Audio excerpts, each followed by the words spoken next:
as you're filming this, I imagine the primary objective is to capture the present, to sort of give an ongoing document. But in doing so, you're essentially creating something that will be a framework that future, whether it's 10, 15, 20 years from now, people will look back on it as sort of a moment in time.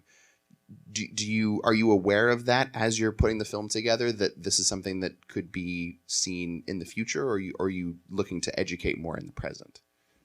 Well, I think in some ways that's sort of the goal of a film like this, as opposed to daily journalism. I mean, daily journalism is said as the first draft of history, right? And then when you're doing a film like this, you have a chance to look at it in perspective. And I hope that the films that, we admire, stick with us. I mean, we'd both, seen Apocalypse Now and read Hearts of Darkness, and, those, especially Hearts of Darkness, been around for a long time. I'm not trying to make any pretentious comparisons, but I'm saying if you write something good, it sticks around. If you make a good film, it sticks around. And I think you want to capture that moment in time, and so it's not ephemeral. And, a little luck, someone will look at it in a year and say, oh, it's a pretty good film, I mean, so I think that's always your hope, is to do something good. And I think what's interesting about what Michael did is he's sort of on both sides of, his feet in both of those worlds, the first draft and also a reflective thing.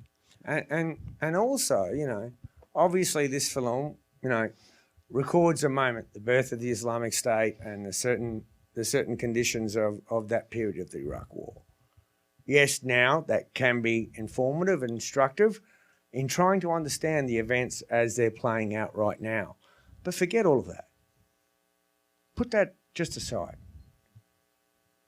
We hope there's a universality to this story. This is a film that happens to be in a war that happens to be in Iraq. It could be any war. It could be any time. My aspiration is that ultimately there may be one thin sliver of this film that transcends all of that, because this is the human condition in the extreme that we pray none of you ever have to experience.